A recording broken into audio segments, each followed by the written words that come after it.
What's up, guys? Sean here from Srkcycles.com, and I just watched a video, and a lot of other people watch the videos too. It's got about 170,000 views, and the video was called 5 Things Motorcycle Dealerships Are Not Telling You. And it had some decent content, nothing that earth-shattering, and I wanted to jump in there and make another video called 6 Things That Motorcycle Dealerships Are Not Telling You. And full disclosure, if you guys don't know who I am, I'm Sean, and I run and own Srkcycles. So we are a motorcycle dealership. It's my bike. This is the office. We sell and ship bikes all over the country. But let's start with number 1, extra hidden fees. It's a real thing. If you're looking to buy a motorcycle, this is one of the reasons why we don't do any hidden fees. We don't have any extra fees, no dock fees, none of that stuff. It's the price of the bike plus tax. If you're in state, you got to pay taxes, registration, all that stuff. But no dock fees, no prep, none of that stuff. It's all built into the price, which is a competitive price. But if you're buying from a brand new dealership or another dealership, you have the list price, and then you have the at the table price. And the reason we don't do this because it's super annoying. You know, if you're buying a bike that's $5,000. You really have no clue how much you actually need, and sometimes you ask them, you're like, okay, what's the actual price, and you don't know until you're actually at the table. And if you're buying brand new, you got dealer freight and prep and all these things. I mean, when you go to buy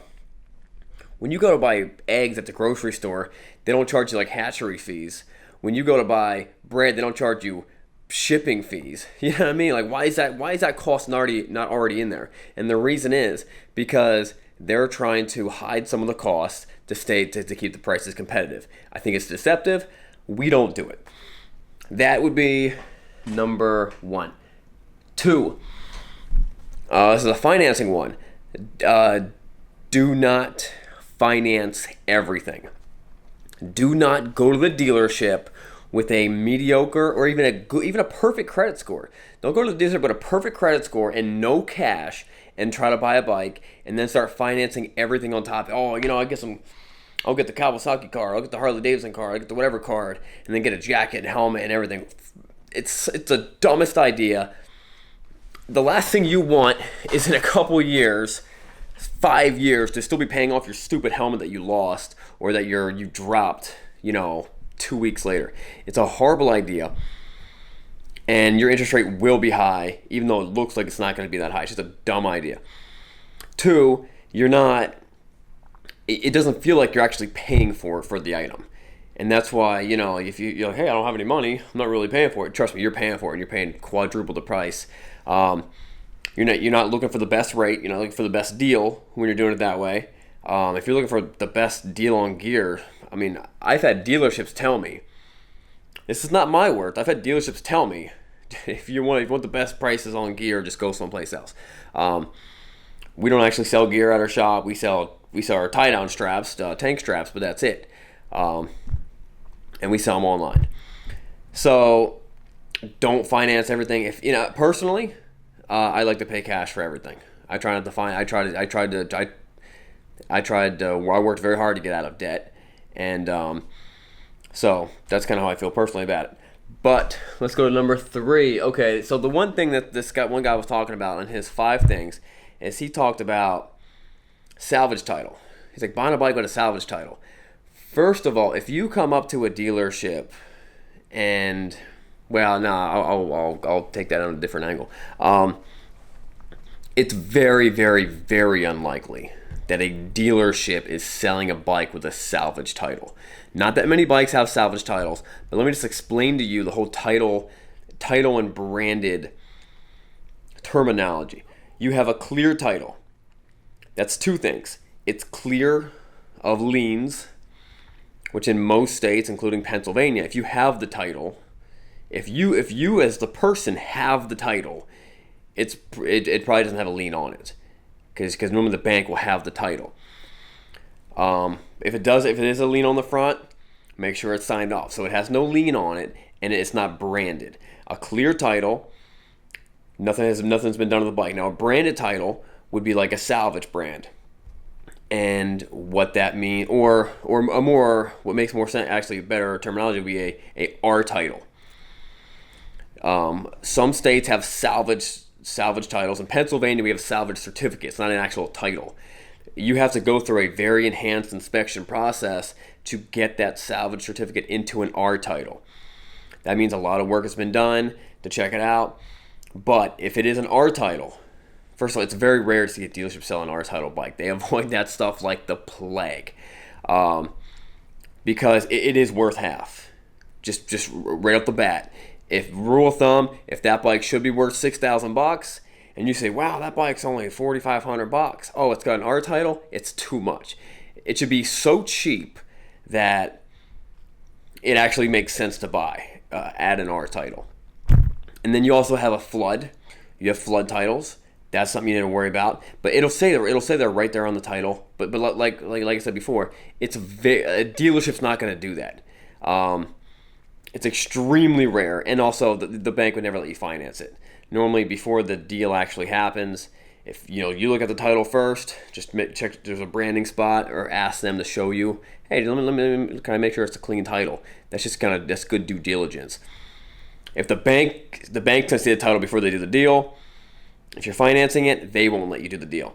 So you have flood, you have theft, and you got salvage. But it's very unusual that you're going to be buying a bike from a dealership that'll have any of those. Theft, I'm not that concerned about. Although I've moved personally over maybe 1,500 bikes. I've never seen a theft recovery bike or a brand on the title. Hope that clears up. If you have any questions about it, I'll be happy to help you. Number four that you might not know about dealerships. Some dealerships and some bikes, you will not be able to test drive that bike. So if you think, I'm gonna show up there, I'm gonna start test driving stuff. Some places are really finicky. I know some of the dealerships around here, they won't let anyone test drive leader bikes or super sport bikes. They had. I was actually here when I saw a real bad accident right next to the one dealership. I asked him what happened. He's like, the last guy that test drove an CBR 1000 left in a helicopter. And we're not talking about like the cool helicopter. He left in a helicopter because he was injured. And I was like, oh, wow, he must have not known what he was doing. He's like, well, the guy rode in on an R1. And it's like, wow.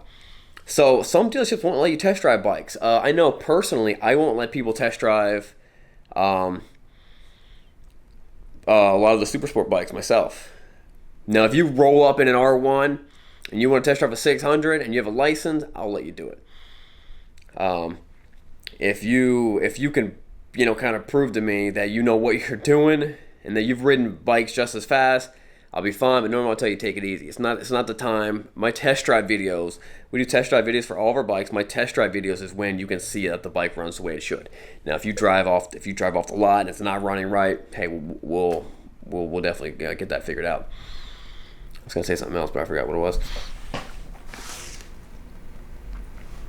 The fourth one that was the fourth one.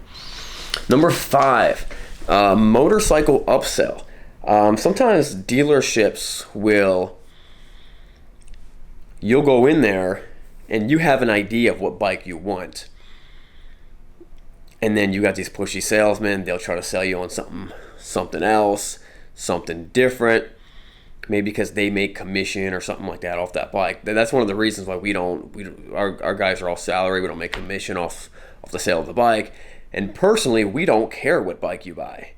If you buy that bike, you buy that bike, whatever. If you don't, that's fine. If you buy a bike from someone else, that's fine too. Someone's going to buy it. We sell a lot of bikes. We sell them pretty quick.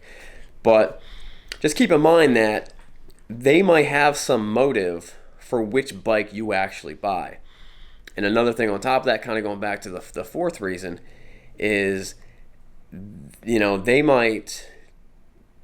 might be more beneficial for them to sell you a 1000 or a bigger bike than a smaller bike. But in actuality, is that the best thing for you? So, if you're buying your first bike, bring a friend, do your research. But unless they do a good job of talking you out of it, You know, I know we've had people who I would not sell. I wouldn't sell them the bike that they wanted. You know, and it wasn't like a weird, awkward thing. I want to buy that bike, and I'm like, no way. It was more like, hey, what's up with that bike? I'm like, hey, listen, you're looking for your first bike? That bike's going to kill you. Let me show you something that might not kill you. Well, probably won't kill you, but still could. That bike's guaranteed to kill you. You know, that's kind of how I do it. Let's go to number 6. Let's talk a little bit about the truth about motorcycle financing. When it comes to, first of all, like I said before, avoid financing these things. If you can pay cash, do it. If you can't, you need to maybe ask yourself, do you really need it? Or can you actually afford it if you can't pay cash? I know I'm kind of shooting myself in the foot. We do finance here. When it comes to new bikes, a lot of times they can give you really good rates. Brand new bikes, they can give you good rates.